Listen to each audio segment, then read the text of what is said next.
Vencemos, mas calma porque o Santos ainda tá longe de ser um time de encher os nossos olhos. Vamos falar sobre Santos e Remo, jogo válido aí pelo Campeonato Brasileiro. Oiê, eu sou a Stefano Locatelli, sejam bem-vindos a mais um vídeo do canal. O Santos venceu, na verdade, ontem o Remo por 2-0 jogando na Vila Belmiro, como eu já disse aí, pelo Campeonato Brasileiro. O Santos vem de uma pausa, assim como todos os outros times, né? De uma pausa por conta da parada aí para os jogos das seleções que aconteceram nessas últimas semanas. Então foi um tempo muito importante para o Santos, principalmente por conta da mudança no comando técnico. Então foi um tempo aí para tentar entender a forma que o Cuca quer que a equipe joga, com quem o Cuca vai contar, qual vai ser o time ali titular do Cuca. Então a gente teve sim um tempinho aí muito importante para algumas mudanças e para arrumar o time de certa forma, né? Só que no jogo de ontem a gente não conseguiu ver muito isso em campo, já que em boa parte da partida o Remo foi melhor. Inclusive no primeiro tempo, né? O Remo tomou mais as ações do jogo, inclusive nos primeiros momentos ali parecia que era o Remo que estava jogando em casa e nem parecia o Santos do outro lado, porque o Santos estava totalmente perdido, não conseguia criar nada. E sempre que tentava criar alguma coisa, buscava apenas o Neymar. Então, meio que o Santos dependia do Neymar para fazer as jogadas. E por mais que o Neymar ontem tenha participado dos dois gols e acabado com a partida nesse sentido, eu acredito que em alguns momentos sim o Neymar não estava bem na partida, porque estava errando muito. Não só ele, mas como o time como um todo, na verdade, né? Porque teve muito erro técnico. Eu acho que o erro técnico do Santos ontem, os erros técnicos, atrapalharam muito o jogo do Santos, porque por conta desses erros, a gente errou muito passe, a gente perdeu muitas jogadas, a gente deixou de jogar o que podia jogar. É claro que também teve momentos que a gente viu que o Cuca realmente trabalhou com o Santos nesse tempo, por conta de algumas jogadas ensaiadas que aconteciam ali, né? Tanto no primeiro quanto no segundo tempo, a gente viu, conseguiu enxergar muitas jogadas acontecendo em campo, né? A maioria não tendo sucesso nenhum, mas de certa forma dava para ver que tinha sim acontecido um treino ali. Havia uma ideia de jogo. Então, partindo por esse lado, foi até interessante. Só que o Santos ainda tá longe de ser aquele time de encher os nossos olhos, como eu disse para vocês, porque o Remo realmente teve sim oportunidades chegando no ataque, né? Por sorte, a gente tem o Lucas Veríssimo ali agora que conseguiu colocar uma ordem na nossa zaga. Então a gente jogou ali com o Igor Vinícius, o Veríssimo, o Pérez e o Escobar ali na nossa linha de defesa, com o Brazão ali no gol. Então o Lucas Veríssimo ele chegou para ser esse xerifão mesmo. Ele passa essa confiança, né? Como eu disse para vocês, pode não gostar dele, pode não gostar de tudo que fez, de tudo que ele disse e fez depois que saiu do Santos, só que não dá para negar que ele é um bom jogador. E já que ele voltou pro Santos, o nosso papel é apoiar e eu acho que ele tem sim honrado a camisa do Santos nesses jogos que ele tem entrado aí e feito uma grande diferença ali na nossa zaga. Fazia tempo que a gente não via a zaga do Santos tão segura assim. E com o empate que a gente teve, deixa eu só confirmar aqui, contra o Cruzeiro na última rodada, né, antes dessa pausa, a gente chega a 2 jogos, se eu não estiver enganada, sem tomar gols, o que é muito importante. Olha, realmente, a gente não tomou gols aí contra o Cruzeiro e não tomou gols ontem. Então, 2 jogos aí sem tomar gols, o que é um número muito importante para o Santos, já que direto a gente tinha a nossa defesa vazada. Ok, vamos falar então agora da forma que o Santos jogou, né? Como eu disse, a gente teve muitos erros técnicos ali, muitos momentos o Santos foi sim displicente, deixou o Remo chegar, mas a gente não sofreu gol. Essa é a parte positiva, não sofreu gol. Só que a construção da jogada, como eu disse, a gente estava dependendo muito do Neymar. Então, e a gente pegava a bola ali e sempre levantava a cabeça e procurava o Neymar. Sempre dava bola no Neymar, bola no Neymar, bola no Neymar. E nesses primeiros minutos ali, ele não estava jogando tão bem assim, ele estava errando. Às vezes ele queria tentar resolver sozinho também e não dava certo. Então, sim, teve os momentos que o Neymar não foi bem na partida, mas ele foi decisivo. E eu acho que isso que faz ele ser o jogador genial que ele é. Ele pode estar muito mal na partida, mas ele ainda assim, mesmo estando mal, é capaz de achar a solução para o time vencer um jogo. Ontem, por exemplo, nos 2 gols do Santos, ele participou. Primeiro, ali no primeiro tempo, naquele passe que ele dá. Na verdade, aquilo não foi nem um passe, gente. Ele pegou com a mão assim e colocou lá na frente pro Tassiano.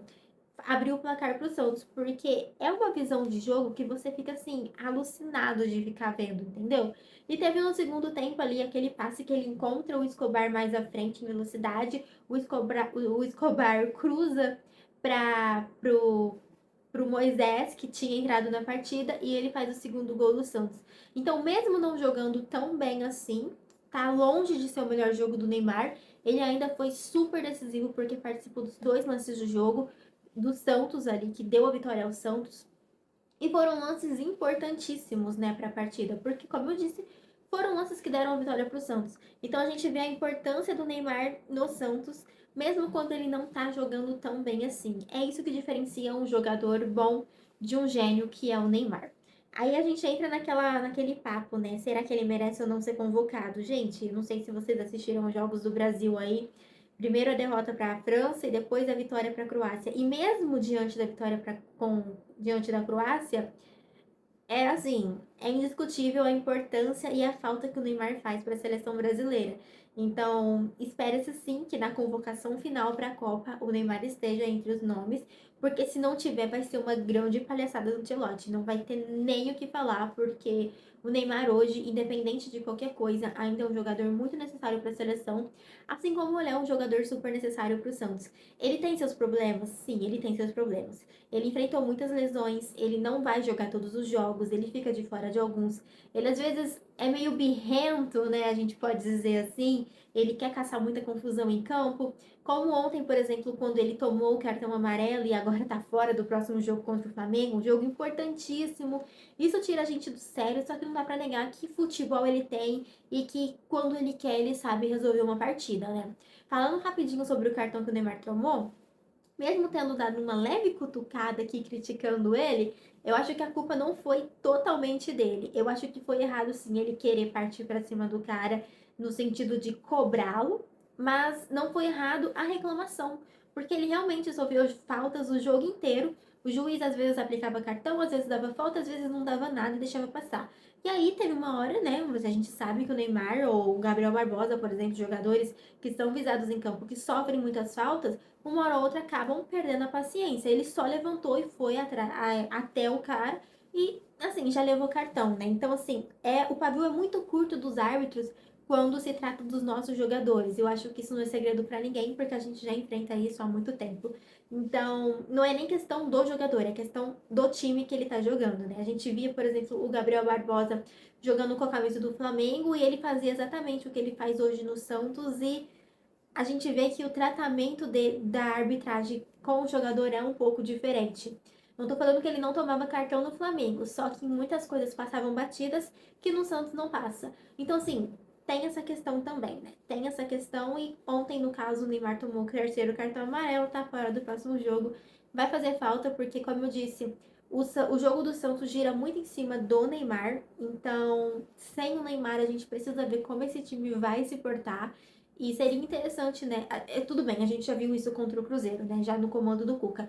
Mas eu tô falando depois de todo esse treinamento que o time teve, desse entrosamento que o Cuca tentou dar ao time aí nesse tempo que ficou parado. Falando rapidamente sobre as substituições, porque o Cuca mexeu no time, a gente teve ali, então, algumas entradas no segundo tempo, né? Eu vou só pegar aqui para não falar errado.